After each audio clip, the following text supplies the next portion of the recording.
ഇതാ ഇന്നില്ലേ ചോറ് രാത്രിത്തേക്ക് കുറച്ച് കമ്മിയാണ് കേട്ടോ. അപ്പം ഞാൻ വിചാരിച്ചു തേങ്ങാച്ചോറാക്കാന്നുള്ളത്. അപ്പം ഞാൻ അതിനുള്ള സാധനങ്ങളൊക്കെ എടുക്കുകയാണ് കേട്ടോ. അപ്പോൾ കുറച്ച് അരി എടുത്തിട്ടുണ്ട്, കുറച്ച് മതി, അതുകൊണ്ട് തന്നെ കുറച്ച് മാത്രമേ എടുത്തിട്ടുള്ളൂ. അപ്പോൾ കുക്കറിൽ വെക്കാമെന്ന് കരുതി. അപ്പോൾ അതിന് വേണ്ടത് പിന്നെ ഉലുവയാണ്, പിന്നെ ഒരു തേങ്ങയാണ് വേണ്ടത്. തേങ്ങേൻ്റെ ഹാഫ് പോർഷനാണ് വേണ്ടത്.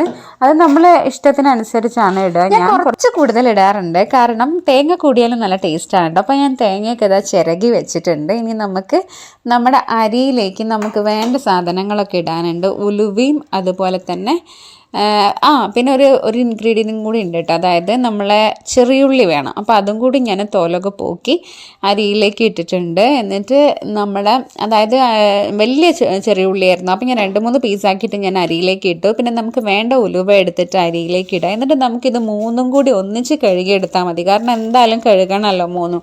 അപ്പം നമുക്ക് 3 തവണ കഴുകിയെടുക്കാം. അങ്ങനെ ഞാൻ കഴുകി എടുത്ത് വെച്ചിട്ടുണ്ട്. തേങ്ങ ഇവിടെ ഉണ്ട്. അപ്പം ഞാൻ ഒരു ഹാഫ് തേങ്ങ തന്നെ എടുത്തിട്ടുണ്ട്. അങ്ങനെ ഞാൻ 3 തവണ 3ഉം നന്നായി കഴുകി വെച്ചിട്ടുണ്ട്.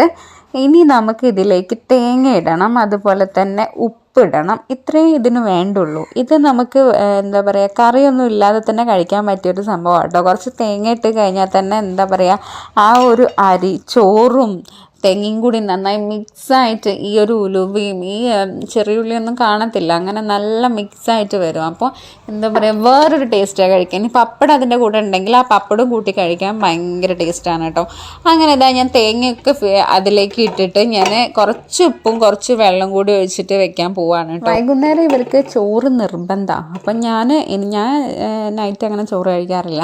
അപ്പോൾ ഇവർക്ക് എന്തായാലും ഇനി ഇൻ കേസ് ബാലൻസ് ഇനി ഇല്ല എങ്കിൽ ഞാൻ പെട്ടെന്ന്, അതായത് കുറച്ച് ചോറ് ഇരിപ്പുണ്ട്, പിന്നെ കുറച്ചും കൂടി വേണം എന്നൊക്കെയാണെങ്കിൽ ഞാൻ വേഗം വെക്കുന്നത് തേങ്ങാച്ചോറാണ്. കാരണം കുക്കറിലിട്ട് 2 വിസിലടിച്ച് കഴിഞ്ഞാൽ നമ്മളെ പണി കഴിഞ്ഞ് ഇങ്ങനെ അടുപ്പ് ഇങ്ങനെ നോക്കിയിരിക്കേണ്ട ആവശ്യമില്ല. ചോറാവുന്ന സമയത്ത് പിന്നെ അത് വെക്കുക എന്നുള്ള കുറച്ച് ബുദ്ധിമുട്ടുള്ള കാര്യം. അപ്പം ഞാൻ വേഗം എളുപ്പപ്പണിക്ക് വെക്കുന്നതാണ്. അപ്പം ഞാനിത് ഫുള്ള് സെറ്റാക്കിയിട്ട് ഉപ്പൊക്കെ ഇട്ട് ഞാൻ അതിനകത്ത് എന്താ പറയുക, ജസ്റ്റ് ഒന്ന് ഇളക്കിയിട്ട് ഞാൻ കുക്കറിൽ ഇട്ടിട്ടുണ്ട്. ഇനി നമുക്ക് അത് ആയിട്ടുള്ള പരിപാടി ഇങ്ങനെയാണ് കേട്ടോ. അപ്പം നമ്മൾ തേങ്ങാച്ചോറൊക്കെ റെഡി ആയിട്ട് വന്നിട്ടുണ്ട്. ഞാൻ കുറേ ആയി വിചാരിക്കുന്നു കേട്ടോ തേങ്ങാച്ചോറിൻ്റെ കാണിക്കണം എന്നല്ലേ. ഇതിൻ്റെ കൂടെ ചിക്കൻ കറി ബെസ്റ്റാണ് കേട്ടോ. ഒന്നും ഇല്ലെങ്കിലും കഴിക്കാൻ പറ്റും, പക്ഷേ ചിക്കൻ കറി ബീഫ് കറിയൊക്കെയാണ് കുറച്ചുകൂടി എന്താ പറയുക നല്ല ടേസ്റ്റി ആയിട്ടുള്ളത് ഇതിൻ്റെ കൂടെ. അപ്പോൾ ഓക്കെ, ബൈ.